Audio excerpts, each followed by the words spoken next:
We all have different definitions of success, but what if a 15-year-old girl says that earning a meal for a day is success for her? Please help me welcome Chinu Kala, a girl who left with just 300 rupees in her pocket when she left her home at the age of 15 and is now the owner of a huge brand called Ruban's Fashion Accessories. Welcome, Chinu. Thank you. How are you doing today? Very well. We're very, very honored and privileged to have you at the Youthopedia talk show. Firstly, 300 rupees in your pocket at the age of 15 and you left your house? What is that all about? Oh, that's been like a dream journey and one of the most crazy and scary parts of my life.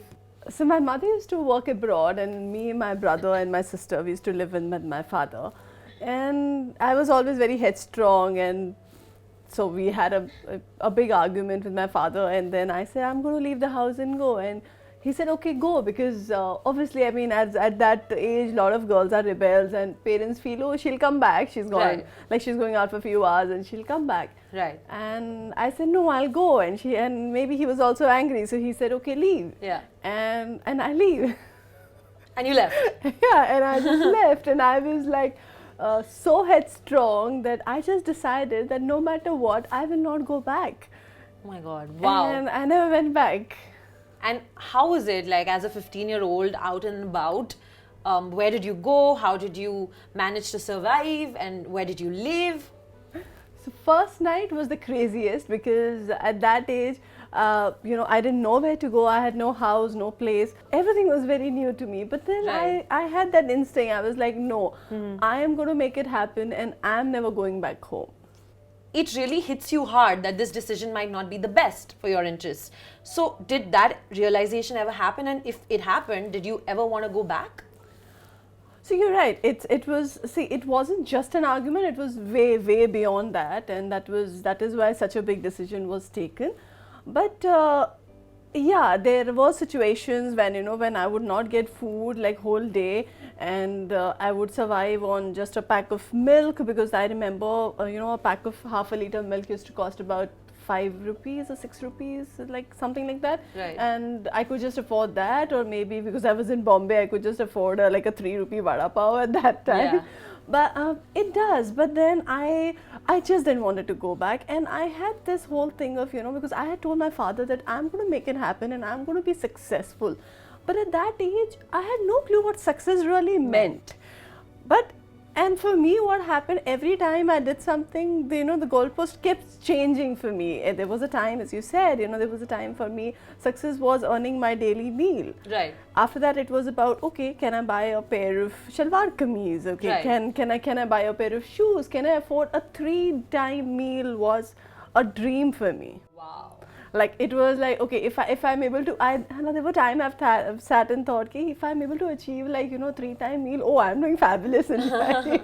Because as a kid, that is the most important, right? To just like get your food, right? Yeah. 15 till what age did you actually manage to like earn your 3 meals a day and get like a stable job? So I was very good at my work. I managed to get a job of a door-to-door sales girl, and and because that was the only place where I would get paid on daily basis, because Right. I didn't have time to wait for a month to go and get to go work and then wait for the salary for a month. That was yeah. not even a possibility for me. Right. So for me, it was like I need my daily money to eat my daily meal and course. manage my life. So tell us about the experiences that helped you learn some practical skills. So after my door-to-door sales, and then I was a team leader. Post that, then I got a job of a salesperson at a showroom which used to sell everything, like those multi-brand and those showrooms which said suits and lehengas and stuff. Of course. So I got a job there as a salesperson, and my job was to identify what the customer needs, what demographic they belong to, what are the kind of budgets that they have, and then show them something and crack a sale. Okay. So slowly in this process, I actually started understanding consumer. I was one person in that store who could just buy a 2 or 3 cushions, would know exactly what the consumer would like. Wanted. So while I learned all of that, I worked there for about 2 years. Today, later in the years, I realized that there's a whole subject called consumer behavior. Absolutely. And in management colleges, and I'm Yes. like, oh my god, I learned it like practically. I've studied it myself when I was in management business school. Yes, Yeah. so there is a consumer behavior is a entire subject yes. altogether, and I learned it practically. Right. So and I'm sure that practical knowledge helped you advance more further in that job that you were doing, and I'm sure you were able to progress into better jobs after that. Not just at that time. I think that particular job, so I have done a lot of small and big jobs, but that particular job I think helps me even now in Ruban's Accessories. Absolutely. What we do, how we have segmentation, how I understand that I need to have a product for every price point Right. is all because of that practical knowledge that I Which you have. gained. Yeah. Right. So all of these experiences were learning experiences. for Any you. day, any day. I really want to know the struggles. Like, of course, you learned so much, you were passionate about the work that you were doing, and you were very headstrong that you didn't want to go back, and you didn't, and you came out with flying colors. But what were the struggles? What were the tough times where you felt like, oh my God, this is not for me? So the days where, so initially when I started, there were days when I would not be able to sell even a single coaster or a knife, and there were doors which would be just slammed on my face, and at the end of the day, I would not even make enough money to get my meal. Some days out of that, I would never thought that this is not for me, but it was disheartening. Right. It was disappointing. There were days when, when I would just go to at least 40 houses, and every house would just slam the door on my face without even giving me a chance to speak or sell. Absolutely. So selling was like something which I was doing for survival.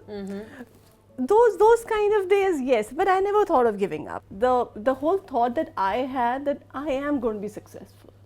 I will make it happen. And it's the belief that counts, Yeah, really. definitely. in And, life. and I was very clear. And also the life that I was living, I was somehow sure that this is not where I belong. It is just a situation. I never took it like, oh, this is my life. Oh, this is how it's going to be. Forever. Yeah. Forever. I Yeah. never felt like that. I knew. But I also at that tender age understood that I could only, pass this if I'm ready to work hard. Which I think was God's grace, because I think a lot of people give up. You worked really hard to establish your jewelry business. So tell me now, then, how did that transition happen from being someone who was working at a store selling products to having your own brand? Like, how did that journey shift altogether? So, so I got married in about 2014, and then my friends pushed me in 2016 to be a part of Gladrag's show, Oh, Gladrag's okay. Mrs. India, and there I was one of the finalists. Again, one of the happy days. Yeah. But there, while I was a part of the whole Gladrag show, I realized the importance of jewelry. How women just love jewelry, and how a piece of jewelry could, like today, what you are wearing is complementing the look so well. Trust me, Thank without you. that, It won't look complete. it won't Yeah, look complete, absolutely. without that piece. Yes. So this is something which stayed with me. This thought stayed with me, and I always loved fashion, loved jewelry. Never could afford it, but in my initial days also, I loved fashion and jewelry. Right. Later, then I started my first company, and I was into corporate merchandising. There, I used to deal with some of the top corporates of the country. Every brand was building legacy. Absolutely. Every brand had a story. Oh, started in 1960, started in 1940, started when? Oh, 50-year-old. Every brand had a story and was living a legacy. Again, this thought was very, very fascinating for me that, will I be able to do something which, as the years pass, it should build a legacy Of its own. and that is what my thought was. And fashion was anyway my first love, the jewelry was my first love. So about 3 years after that, I started this brand called Ruban's Accessories. 2 to 3 years after Gladrag After- happened, and that thought stayed with you. No, after running my merchandising company. So that total would be about 5 years from the Gladrag's time. Okay. I started my brand with very small investment of just 3 lakhs. Oh wow. And today I've heard that the revenue and the turnover is in crores, right? Yes, That we is are amazing. a 1 million Congratulations. company now. That's amazing. Yeah. So tell us more about the brand now. Like, what are the plans and like how did it grow? Was there a moment where you really hit it off, or was it a gradual, slow growth? So we started with about just 3 lakhs investment at a very, very small space of about 70 square feet.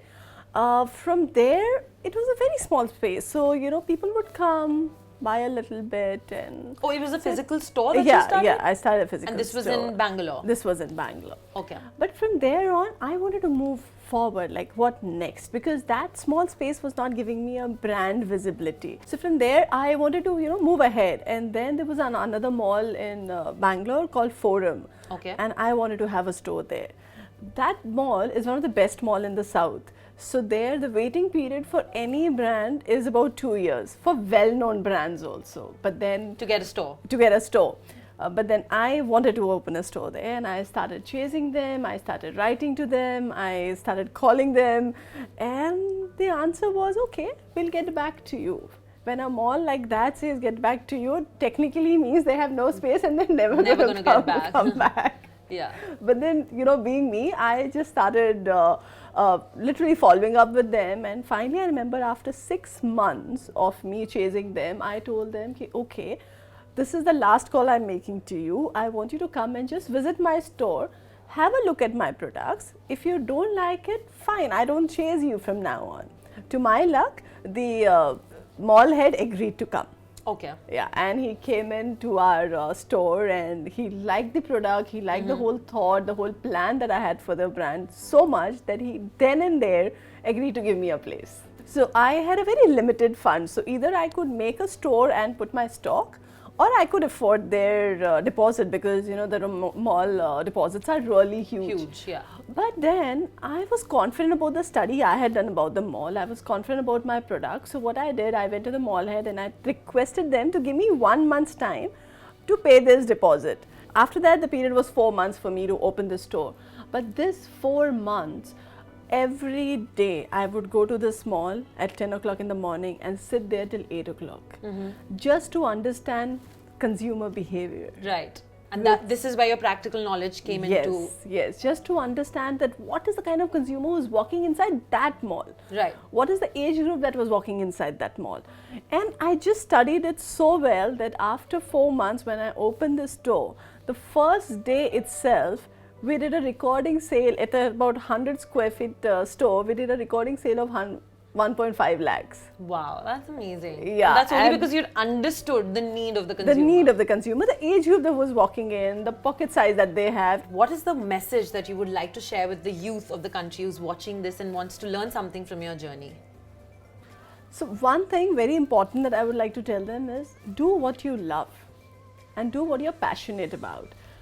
And no matter what the topic is, because success is not going to come easy and it's not going to come overnight. You are going to have failures, you're going to have horrible days, sleepless nights, bad days, more downs than up. But then if you love the subject that you're working on, if you really have a conviction towards your idea, you will keep going. And you're going to enjoy the process of building a legacy, of building an empire, which you cannot do if you don't enjoy the subject. Because the moment your first failure, you might still survive. Second failure, you might survive. Third failure, the person, if you don't like your subject, you will give up. Right. So work on something that you're really passionate about. Work on something that you truly love. Absolutely. I think that's the ideal message that needs to be shared with the youth of the country today, because we live in a day and age where all sorts of professions are developing, and people have the opportunity to chase their dreams, to really do and create a niche in whatever they're passionate about. Yeah. Right? So this is the time, and you just need to make full use of it and not give up when the going gets tough. Yeah. Because that is what separates the winners from the ones who give up. Thank you, Chinu, for coming here and sharing your life journey with us, which is so inspirational and spreading such a positive message to the youth of the country. Thank you. Thank you for having me. You're most welcome. And before you leave, we will give you a small little token of appreciation for being here. Thank you. There you go. Thank you so much for being on Youthopedia. Thank you so much.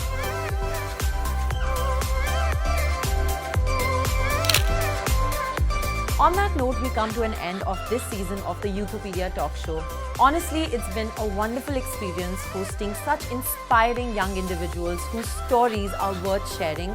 I hope, just like me, you guys are also inspired and motivated to do well in your life and to not just chase those dreams but to also spread positivity and happiness in the world. On that note, I will take your leave. This is me, Nitibha Kaul, signing off. Bye-bye.